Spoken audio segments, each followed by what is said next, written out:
சங்கீதம் 119:17 வாசிப்போமா?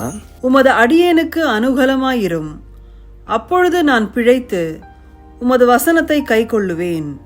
அன்பானவர்களே, ஒரு மனுஷனுடைய உயிர் போராடும் போது ஒரு மருத்துவர் எப்படி அவங்களுக்கு ட்ரீட்மெண்ட்லாம் கொடுத்து உயிரை காப்பாற்ற முயற்சிக்கிறார்களோ, அதே போல் ஒரு மனுஷனுடைய ஆத்மா பிழைக்க வேண்டுமானால் இங்கே பக்தன் மிக அருமையாக சொல்கிறார், எனக்கு அனுகூலமாக இரும், அப்பொழுது நான் பிழைத்து உங்களுடைய வசனத்தை கைக்கொள்வேன். இன்றைக்கி நிறைய பேர் நல்ல விஷயம் சொல்லுங்க ஐயா, கேட்குறோம்பாங்க, அருமையாக இருக்கு ஐயா செய்தி என்று எல்லாம் சொல்லுவார்கள், கேட்க சந்தோஷம்தான். ஆனால் நீங்கள் வஞ்சிக்கப்படாதிருங்கள், வேத வசனத்தை கேட்கிறவர்களாய் மாத்திரமல்ல அதன்படி நடக்கிறவர்களாய் இருங்கள் என்று வேதம் நமக்கு அறிவுரை சொல்லுகிறது.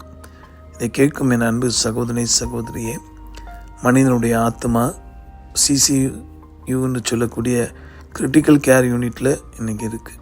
பிழைப்போமான்னு தெரியாது. அப்படிப்பட்ட பயங்கள், நோய்கள், போராட்டங்கள் என்று தாக்கி கொண்டே இருக்குது மனுக்குலத்தை. ஒரு பக்கம் யுத்தம், இன்னொரு பக்கம் வியாதிங்கிற யுத்தம், இன்னும் பலவித பொருளாதார ட்ரேடு வார் என்ற யுத்தம், இப்படி போய்கொண்டே இருக்குது பல கோணங்களில்.